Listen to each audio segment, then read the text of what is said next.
Ngayon, gusto kong malaman ninyo na si Kristo ang ulo ng bawat lalaki, at ang lalaki ang siya namang ulo ng babae, at ang Diyos naman ang ulo ni Kristo. Kung ang isang lalaki ay nananalangin o nagpapahayag ng mensahe ng Diyos na may takip ang ulo, nagdadala siya ng kahihiyan sa kanyang ulo na si Kristo. Ang babae namang nananalangin o nagpapahayag ng mensahe ng Diyos na walang takip ang ulo ay nagdadala ng kahihiyan sa kanyang ulo na walang iba kundi ang lalaki, at para na rin siyang nagpakalbo. Kung ayaw magtakip ng ulo ang isang babae, magpaputol na lang siya ng buhok.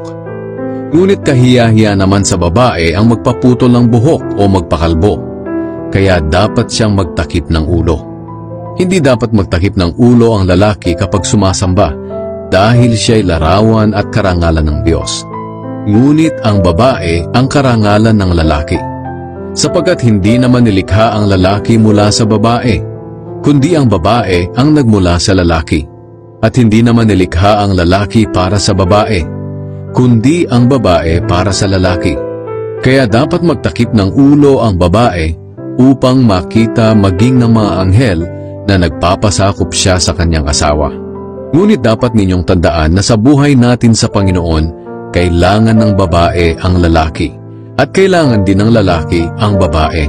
Dahil kung nagmula ang unang babae sa lalaki, ang lalaki naman ay pinapanganak ng babae, at ang lahat naman ay nagmumula sa Diyos.